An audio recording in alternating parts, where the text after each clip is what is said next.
Hello to all my dear followers. Today we are back with this fanfic. Today we are back with the 6th season of What If Naruto Was Trained by Kurama since childhood and mastered the MINATO'S jutsus. As always, if you want more seasons of this fanfic, don't forget to give your like, comment asking for the next season, and subscribe for more. So, we gonna start. The next 2 weeks were spent like the first week, since Naruto already had an excellent grasp on his summoning. So they spent the next 2 weeks speeding up his taijutsu and adding jutsu to his arsenal.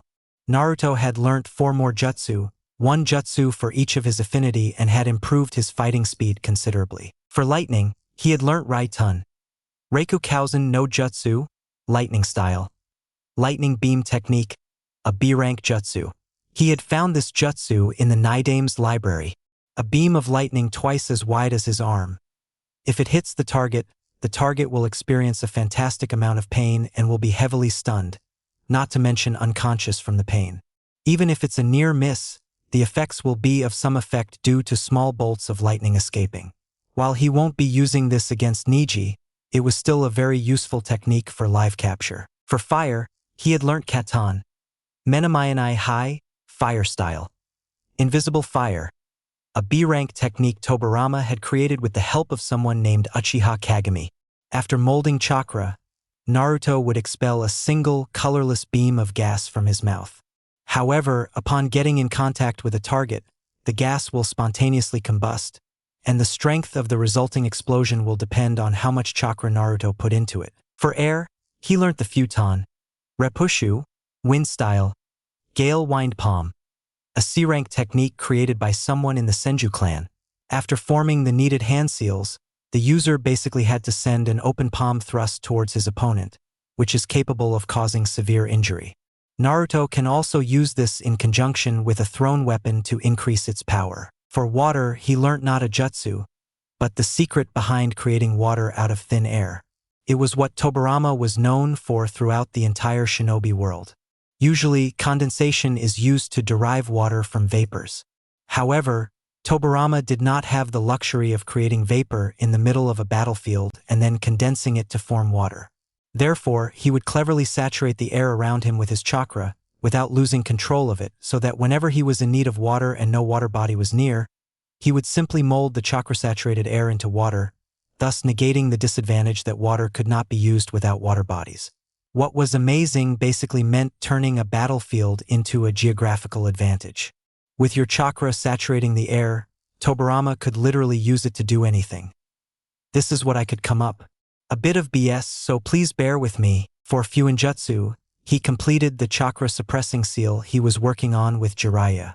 He made it so that upon application, the chakra of the target would be completely locked, which meant they were completely helpless unless they had something to outrun him without chakra. Another thing he came up with was slapping resistance seals on his opponents.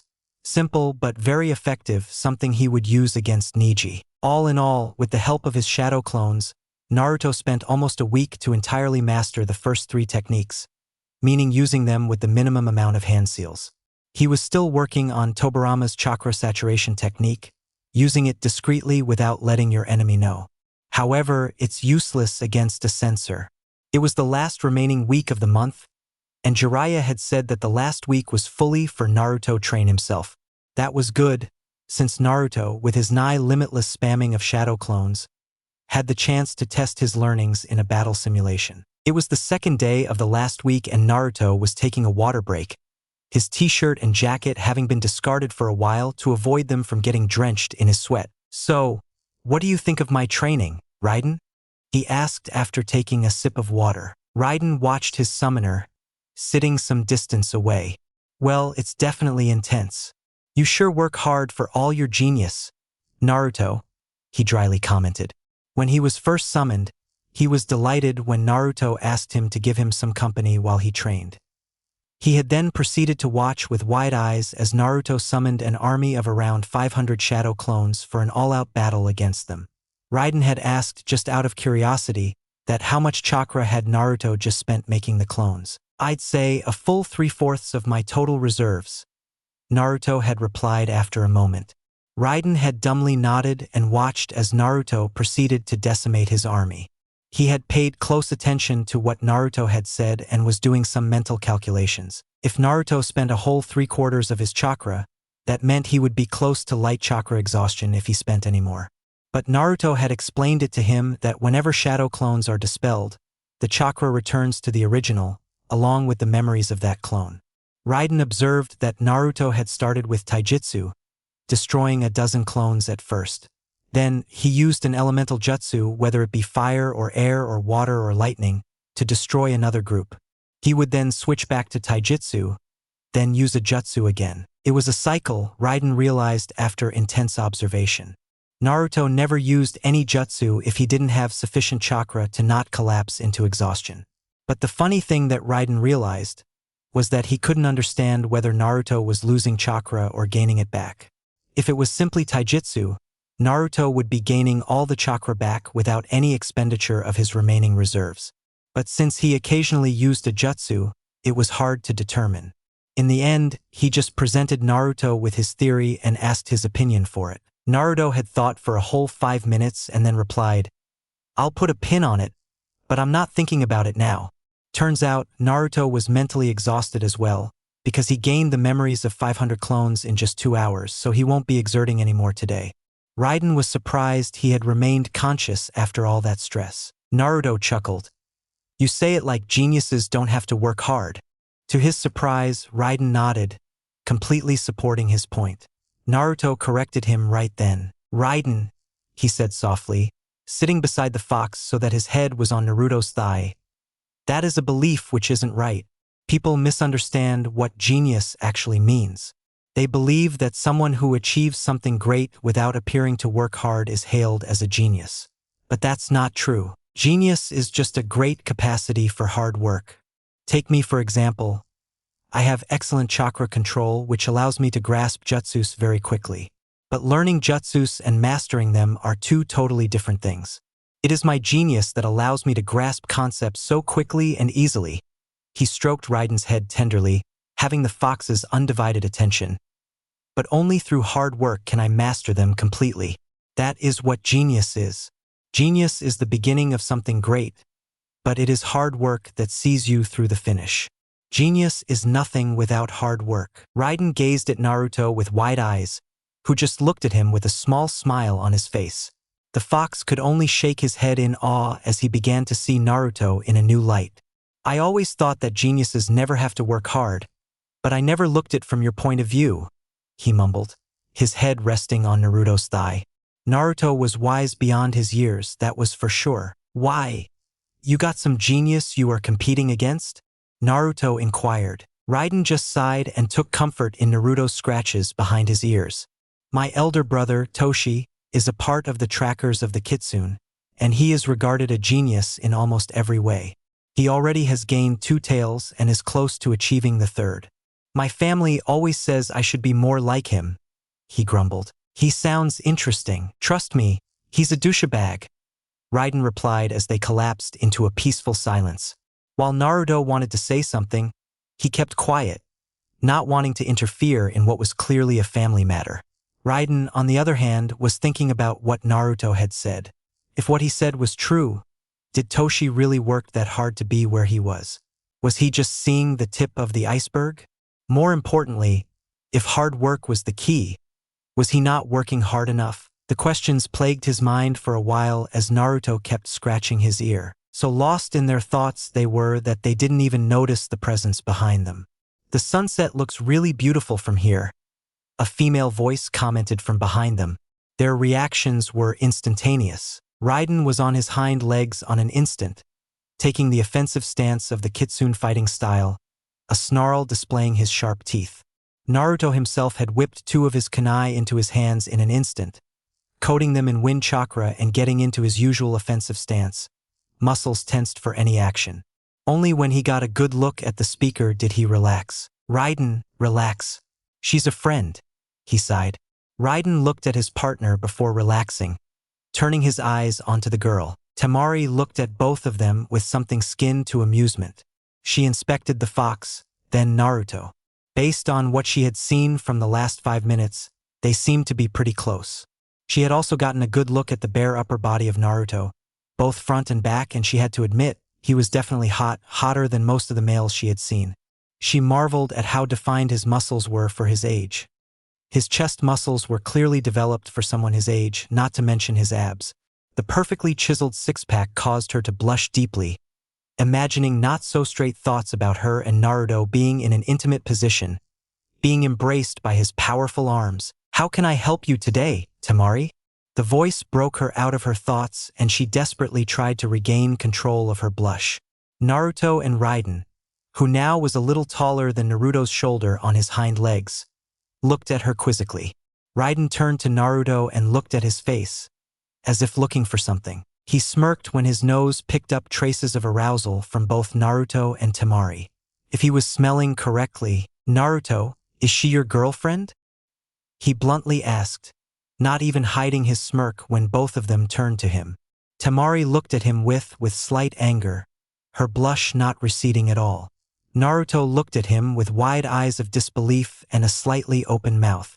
Temari regained her wits faster than Naruto, who still looked agape at his partner's suggestion. She almost swung her fan at Raiden. "Why you dash?" That was as far as she got when she stopped when Naruto got in front of the fox, holding a palm up and a small smile on his face. "It was a joke, Temari. He's a bit of a joker." Turning his face so that he faced Raiden and Temari couldn't see him, he gave a death glare to Raiden. The fox would have been intimidated greatly if not for the slight blush on Naruto's face. "Go back," Naruto mouthed. Raiden winked at him and mouthed back, "All the best." Before going back home, Naruto barely resisted from bashing the fox's head. He took a deep breath and turned back to Temari, whose eyes were a bit lower than his. He became acutely aware for the first time that he was naked above his waist. He tried to salvage the situation with some light flirting. "You see something you like?" he saw as Temari's eyes snapped to his and had to hide his smirk at the embarrassment swimming in her eyes. He then saw her take a deep breath herself and calm down. She then smirked and replied in the same light flirting tone, "Don't mind if I do, and it's quite a sight." She kept her smirk from widening when she saw him look away. Naruto decided to address the issue. "So, any reason why you are here?" He walked towards his t-shirt and jacket.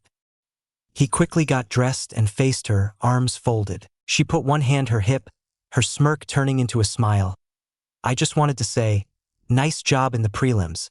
You gave the dog boy quite the beating." Naruto smirked and shrugged. "I had something to settle with him, that's all. And your fight was something to see as well.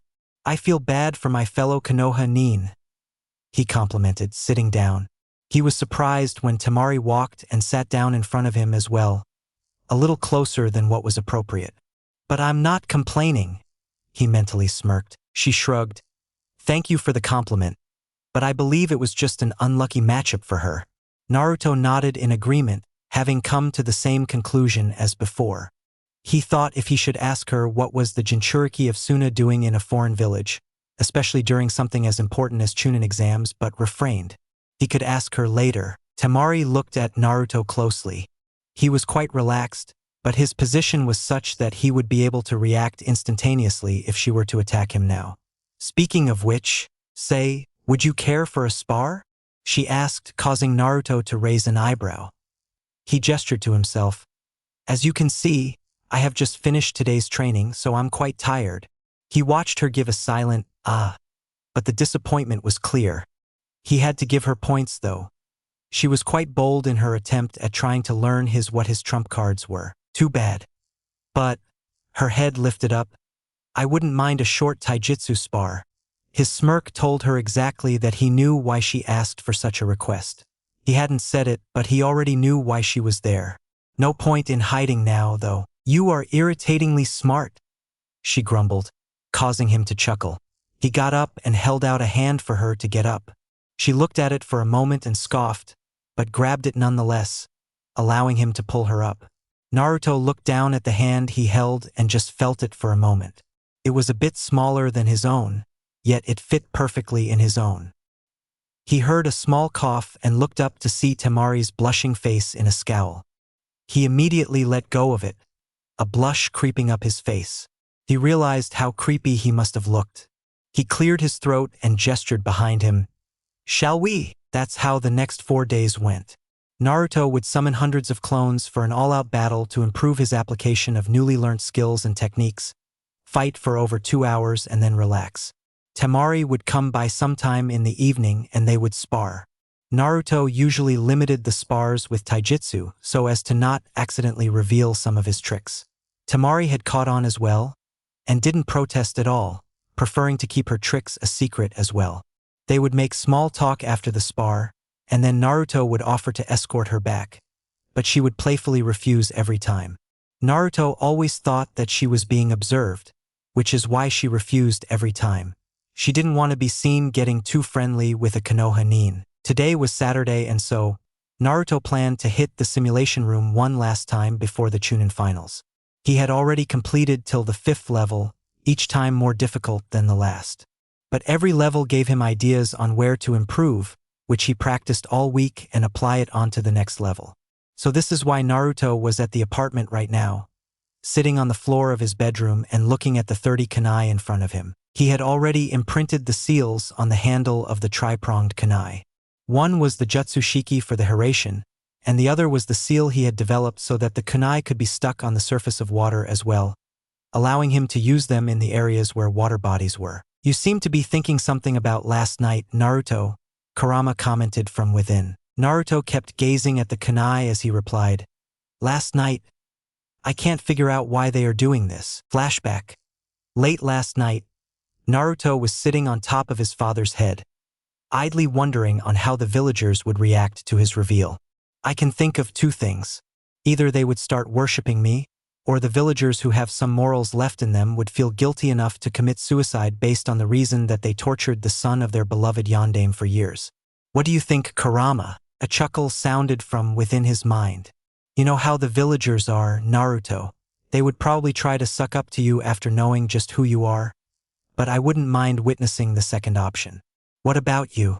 Which one do you prefer? Naruto sighed at Kurama's insinuation. I don't prefer either one. I would actually prefer if they just treated me like any other villager. But that won't be happening anytime soon, considering I'm the heir to 2 major clans of Konoha. Lord, if I make Chunin. Kurama huffed. You humans confuse me terribly. An excellent opportunity for you to crush them beneath your heel for what they have done to you, and you are considering letting them go. I would have made a meal out of them if I were you. Naruto chuckled. I don't see what's wrong in being the better man, Kurama. Kurama was about to say something when he sensed an influx of chakra about 2 miles away, along with negative feelings. Naruto, can you sense that? Naruto raised an eyebrow but spread out his senses nonetheless, sitting up straight when he too sensed the amount of chakra being molded. Just who was molding a Chunin-level amount of chakra at this time in the night? Making a half-ram seal, he used a series of body flickers to get where the chakra signatures were. When he reached there, he was horrified what he witnessed. He saw the prelims proctor, Gecko Heiate, locked in a battle with the Sanjonin Baki, if Naruto remembered correctly, and was losing badly. He had numerous injuries on his person. If that blade of wind cut him, Heiate could kiss his life goodbye. He immediately acted. First priority was to get Heiate to the Hokage Tower. Baki held a blade of wind in his right hand, the other hand holding the sword of the proctor. He had to admit, Heiate was exceptionally skilled at Kenjutsu and had almost gotten him, but his sickness slowed him down terribly, allowing Baki to gain the upper hand. Try stopping this blade of wind. He was about to shove it into Heiate's chest when a blur grabbed Heiate and dodged, making Baki miss completely. Baki had just enough time to turn to his left, where he had seen the blur go, to witness Heiate disappearing in a blue flash. He cursed under his breath. Damn it, he escaped. Kazekage-sama won't like this. He vanished in a wind shunshin to inform his leader. The thought of the flash completely missed him. Naruto appeared in the Hokage's office, surprised to see the his Gigi still working at this time of the night. Anbyu surrounded him in an instant, the only reason not skewering him because he still held Heiate in a fireman's carry. Hiruzen immediately stood up. Tora, get Heiate to the medical wing of this tower immediately. The Anbyu stepped forward, took Heiate from Naruto and vanished. Hiruzen turned his attention to Naruto and spoke in a commanding voice. Report. Naruto straightened up and narrated what happened. At the end of his report, Hiruzen sighed heavily and sat down. I didn't know it was this bad, Naruto asked in slight confusion. What do you mean, Hokage-sama? Hiruzen folded his hands and rested his chin on it. Naruto, on your suspicions? I assigned Gekko Heiei to keep a watch on Yakushi Kabuto. He was to report me any unusual activity that concerned the target. It seems that tonight is the first time he witnessed something significant, but was discovered and was likely going to be killed in order to keep the information from being discovered. He looked Naruto in the eye. It is most likely that Konoha is facing the possibility of an invasion from Suna. Naruto folded his arms. I didn't know Suna had enough manpower to take on the strongest of the 5 on its own. In fact, from the books that I've read, Suna is the weakest of the 5. Hiruzen shook his head. I know the Kazekage well enough to understand that he's not stupid enough to make such a bold move, which means he has an ally. He had a suspicion as to who it was, but that was for him to deal with. Naruto nodded. That would surely be the case, but we can rule out the possibility of Kumo, IWA, and Kiri attacking. Kiri is still wrapped up in a civil war. IWA is still recovering from the defeat in the last war. Kumo wouldn't want to break the peace treaty you had established over the Hyuga just yet. Which leaves, Hiruzen filled in the blanks. There's a new up-and-coming hidden village, whose genin have participated in the exams. Otogekure. It is possible, but we don't know for sure. Naruto, you must keep this meeting a secret. Not a word is to be let out. Do you understand? Hi, Hokage-sama. Dismissed. Flashback end. Why don't you ask your vixen? She might have an answer, Kurama suggested, both half seriously and half innocently. Naruto absently nodded, until he registered what Kurama said. What do you mean by that? Temari isn't my vixen. He corrected him in a sputter. Just what was the kitsune trying to say? Kurama laughed. I'm the only being in this world, Naruto, who you can't fool. I've seen the way you look at her. You want to just grab her and dash. Shut up, he shouted to the being inside him, his face a deep shade of red. He shook his head violently to shake off the train of thoughts Kurama had started. He couldn't imagine himself pinning her to a wall. He banged his head on the floor to clear it. Why did you suggest it? These thoughts are hard to get rid of. You know, Kurama, the bastard, just laughed heartily. Naruto decided to eat at Ichiraku tonight, just because he felt too lazy to cook dinner. Kurama grumbled from within, saying that he always made his clones cook. Naruto easily blocked him out, gathering and sealing the kunai up in a scroll. He put the scroll in his closet and stepped outside his building. Leisurely walking in the direction of the ramen bar, he was surprised to see Temari about 100 meters from him, looking rather annoyed. She seemed to be searching for someone, and Naruto had an inkling as to who she was searching for. Naruto observed her looking around before catching his mop of blonde hair and marching in his direction. Scowl firmly etched onto her face and anger rolling off her in waves. He sighed and steeled himself, for he knew what was about to come. Temari reached him quickly and stopped in front of him, hands on her hips. The anger was visible in her eyes. Where were you today? You missed our spar. Naruto didn't know if he should feel afraid of her or amusement about whether how cute she looked when she was angry. So he just held up his hands in defense. I know, but I have a legitimate reason for missing it. Temari folded her arms. Then let's hear it. Naruto put his arms in his pocket and thought on how to tell her about his simulation fight this night. You see, Haim, he grinned at the blush that came on Temari's face. Since Monday is the day of the Chunin finals, my sensei wanted to have one last fight to test my skills, so he told me to rest the whole day to be in top condition for our fight. The lie came out smoother than what he thought, and it was partially true. Level 6 was no joke, and Naruto wanted to be in peak form for it. Naruto got an idea. How about as an apology, I take you out for dinner? He didn't even stutter this time, he thought proudly. Temari thought that it was a lie, but she couldn't fault for his sensei having to evaluate his student one last time before the exams. So she believed it. She blinked at the sudden question, and a smirk spread on her face. She took a step closer to him. Is this another date, Naruto? Naruto smirked as well, internally jumping in joy, and took a step forward himself. Their faces were inches from each other, and he could vaguely feel the air she was exhaling.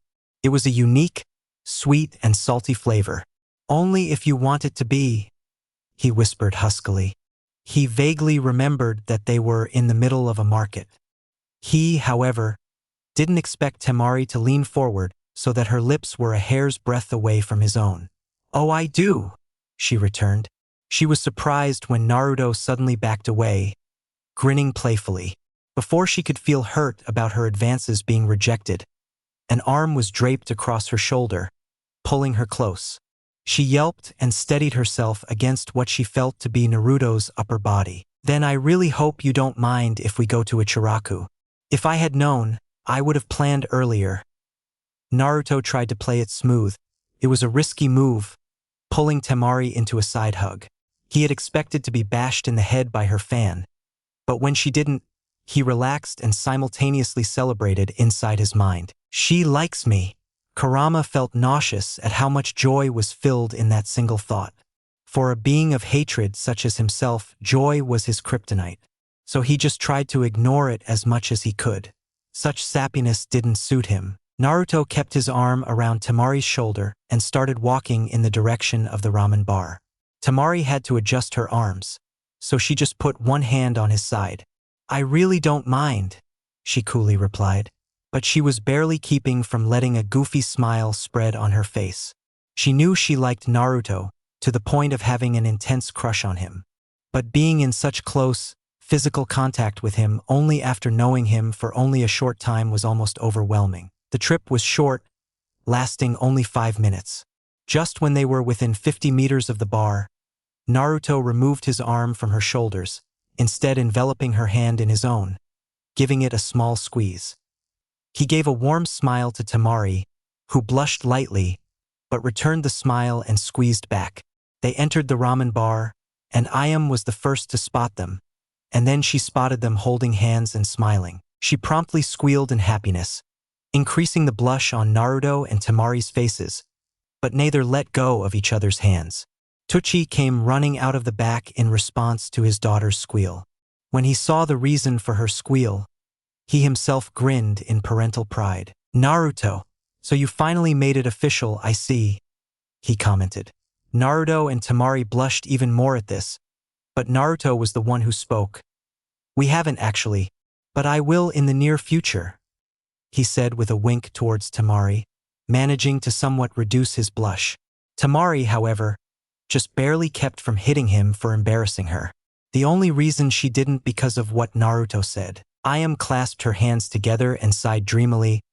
"Oh, you two look so cute together." Naruto and Temari slid onto the seats, side by side. They gave their orders, but when they were served, they were surprised by Tucci's announcement. "Today's meal is on the house. Think of it as a congratulatory gift from us." He added a wink in Naruto's directions. Naruto and Temari tried to deny that they weren't in a relationship, yet sounded in both of their minds, but Tucci easily waved their sputters away. "Trust me," he said. "Adults know it when two people are meant to be together or not." That sealed it. Naruto and Temari and both reached the peak of embarrassment after hearing that statement, but there was nothing they could do until they finished their meals. Deliberately avoiding meeting each other's eyes, they quietly finished their meals and got out of there. Temari was the first one to break the silence between them. "Those folks are weird. They kept teasing us all the time," she grumbled in annoyance. Naruto sheepishly rubbed the back of his head. "Don't be like that. They are some of the very few people in the village that care about me." That sparked Temari's interest. She didn't know Naruto only had a small amount of people close to him. "What do you mean when you say, some of the very few?" It was a question of curiosity, so Naruto couldn't fault her for that. But the memories of years of loneliness resurfaced, and some of that sadness must have shown on his face, for Temari hastily backtracked. "You don't have to answer that if you don't want to." Naruto waved away her apology. "It's okay, you were just curious. But if you don't mind, I'd like to keep the answers to myself." His tone was soft, but the request was clear in his voice. Temari nodded, but wondered just what had happened to Naruto for him to get so sad so early in his life. She couldn't help but compare Naruto and Gaara in that aspect. both of them shunned by the village in some way. She felt for him just like she felt for Gaara. Gaara had been chosen by their father to bear that particular burden of a bijou. Because of that, everyone in the village had ostracized Gaara in the extreme. Their father felt that Gaara was too dangerous, which is why he hired assassins to kill him. That was the last straw for Gaara. He became cold, so cold that the slightest provocation would cause him to kill someone, without batting an eyebrow. She tried to show him that she still cared for him as his older sister, but the distrust was so much deep-rooted into him that he distanced himself even from her. However, Naruto wasn't like that. He was willing to trust others like her. But another problem lay in front of her. If tried to comfort him, it would just be a lie, for they would be standing on the opposite sides of a war just 2 days later. So she just held his hand, trying to give what little comfort she could. Naruto was surprised when he felt a warm hand holding his own. He saw Temari smiling at him, and he smiled in return, knowing that she was trying to comfort him. He turned his eyes back forward and saw an alley coming up. He felt extremely bad for what he was about to do, but as a shinobi of Konoha, the village came before everything, even personal feelings. So he pulled her into the alleyway, earning a surprised yelp from her. However, she was well trained. Her reflexes were fast, but nowhere near his own. He immediately grabbed her right hand with his left, pinning it above her head. Just as her left reached for her fan, he grabbed it with his right and forcefully pinned it alongside her other hand. He positioned himself carefully but swiftly, putting his legs slightly in between of her 2 legs so that his privates would be protected. He kept his head at enough distance so that she couldn't headbutt him and break his nose.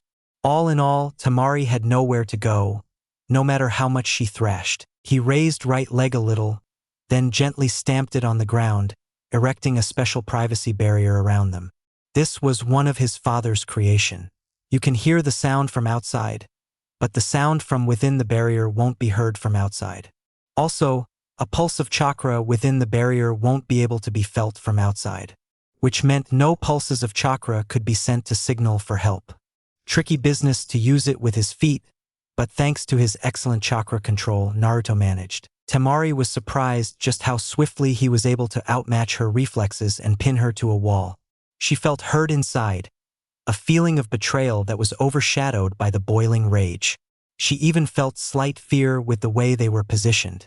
She turned furious eyes onto him, but froze when a wave of killing intent passed over her. Looking up into his eyes, she felt afraid when all she saw was a freezing coldness, absent of the complete warmth they were filled with from earlier.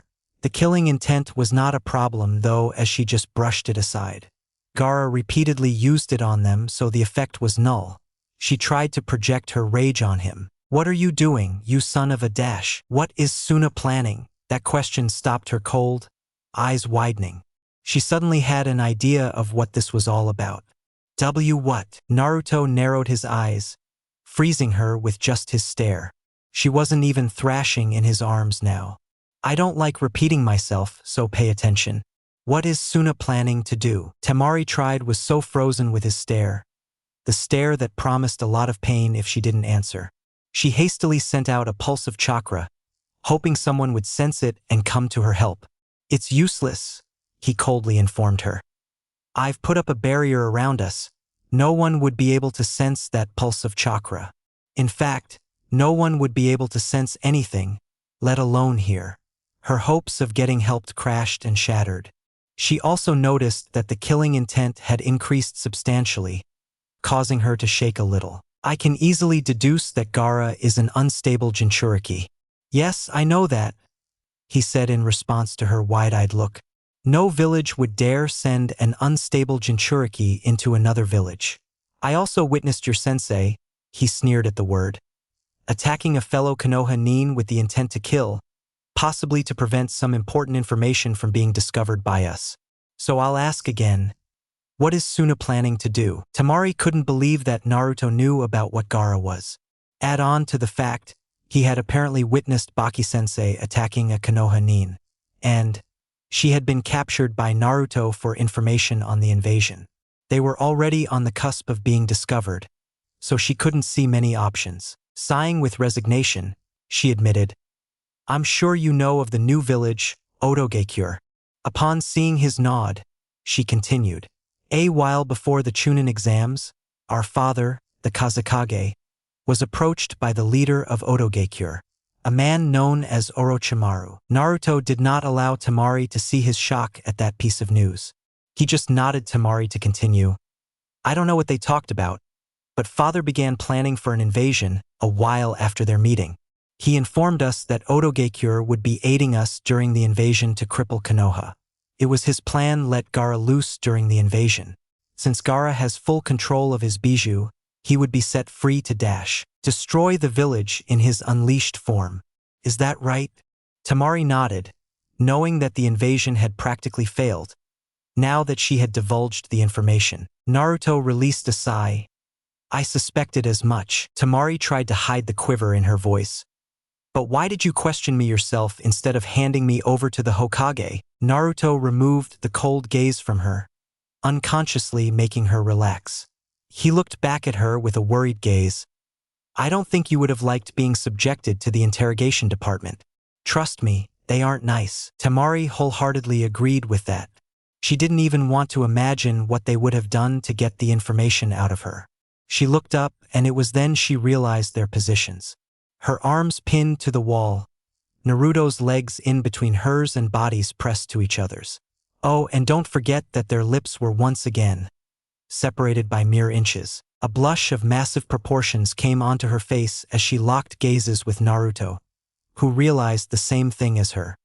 His face also matched the same shade of red as hers as he locked his gaze with her. An awkward silence descended upon them, which Temari broke after several moments. Naruto, she whispered, trying to think of something to say, but Naruto was on a different track from hers. This was his chance, his moment, and he was in absolutely no way wasting it. Not to mention, if he did waste this chance, Jiraiya would beat him to within an inch of his life and then some. So he was going to seize it with both of his hands. SSSHHH. He shushed her softly and leant forward, gently capturing her lips. It was the most pleasurable feeling Naruto had ever experienced. Her lips were soft, lingering with the taste of the ramen she ate earlier, which made her taste all the better. Temari went wide-eyed for a moment, but she closed her eyes in pleasure and slowly returned the kiss, molding her lips with Naruto. She knew it was wrong of her. They were enemies on the opposite sides of a war now. They shouldn't be kissing like this, but she couldn't help herself. She had, ever since that chaste kiss from that day, wanted to see for herself how Naruto's lips tasted like. Naruto felt like he was on cloud 9. He decided to take it a little further and bit her lower lip, causing her to gasp. He took advantage of it and pushed his tongue into her mouth, exploring it. He didn't know why, but he wanted to taste more of her, feel more of her. So he released her hands and put them around her waist, pulling her flush against him. Temari was stunned when she felt something wet entering her mouth and exploring it slowly. It took her a moment to realize that it was Naruto's tongue, but instincts were faster than her thinking. So even before she decided what to do, she was already massaging her tongue against Naruto. She couldn't even begin to describe the pleasure she was feeling. When Naruto released her hands, hers automatically went around his neck, pulling him close and further deepening their kiss. She could feel how warm Naruto was. Since they both had practically molded their bodies together, they separated for a moment to take a breath, a string of saliva connecting their mouths. Before Naruto could even begin to think whether to do it again or not, Temari had already connected their mouths again, kissing him with more fervor than the previous kiss. Her tongue aggressively invaded his mouth, exploring it and massaging his own tongue with more force than what his tongue did to hers. Her one hand went up to his head, running through his hair. Naruto did not even think, he just enthusiastically returned her actions. His hands began to wander. First, they explored her back, then they explored her sides, each action gaining a pleased moan or sigh from Temari's mouth. He slid his hands lower, letting the primal part of his brain take control. His left hand wrapped around her waist again, while his right slipped lower and gently squeezed her butt. Temari felt like she was in heaven with all the pleasure she was feeling. In the back of her mind, She wondered whether Naruto was just this good or was it the euphoria of the first kiss. Either way, she wasn't complaining. She was about to break their kiss when one of Naruto's hands gently squeezed her butt. Pleasure racked through her body, and she released a loud moan of approval and pleasure. Naruto, taking it as a sign to continue, gently squeezed her other cheek, being rewarded with another moan. Suddenly, he didn't know why, he decided that Temari was standing a bit lower than what he liked. So he bent a little, taking hold of her inner thighs from behind, and hefted her up, pushing her against the wall, causing her to give out a surprised yelp, but she didn't break their kiss. Instead, her arms tightened around his neck while her legs wrapped around him, locking behind his back, their bodies pressing against each other even more. Temari's dress slid up from her thighs a little, exposing a bit of her thighs and skin for Naruto to feel. Naruto repositioned both of his hands on her clothed butt and squeezed, gaining moans of approval from Temari. They kept kissing like that for 5 more minutes, with Naruto occasionally and simultaneously squeezing both of her butt cheeks and gaining moans of pleasure. After which Naruto finally heard the rational part of his brain that was screaming, "You are going too fast, you idiot. Stop!" Temari, too, finally felt amidst all the pleasure she was feeling that they were going too far too fast and was about to break their kiss and leave, forcibly if she had to, but she didn't need to. Naruto broke their kiss first, looking at her with reluctance. No words needed to be said by either of them. Naruto gently released her, her legs coming to rest on the ground and his hands coming to rest on her waist, while hers moved to his shoulders. Both of them were breathing heavily, tasting each other's breath, trying to come down from the high. "I think we can both agree not to mention this to anyone." Naruto found his voice first. Temari silently nodded as both of them took a step away from each other, both feeling the lack of touch. Temari turned and walked away from Naruto, straightening her dress and smoothing out wrinkles when Naruto stopped her with his voice. "On the day of the finals, I'll see you on the other side," he said in a whisper, but each word was clearly heard by her. A lone tear slipped from her right eye, which she furiously wiped away. She did not care whether he saw her wiping it away or not. "Good night," she hastily whispered, and in a blink of an eye she was gone. Naruto was still trying to get his thoughts in order. Absently, he raised his foot and stomped softly on the ground, muttering "Kai" under his breath, releasing the barrier. Only then he gave a reply to the empty surroundings. "Goodbye, Sabaku no Temari." He flashed away after that. He had a simulation to demolish. He realized that he displayed lust on the surface, but deep inside he knew it. He didn't know how or why, nor did he care. He just knew it. Temari was the one for him. He felt genuine feelings towards her. He didn't know how to describe them. He knew that it was far past the like stage. All he knew was that if he got the chance to hold her again, he would be grabbing it.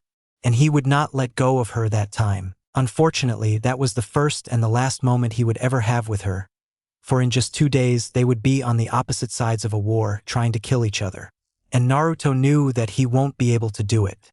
He won't be able to kill Temari if she came before him. He had lost her, and the chances of being with her again were virtually impossible, or so he thought. Hey, if you are here and want more seasons of this fanfic, don't forget to give your comment asking for the next season. So, bye bye in the next one.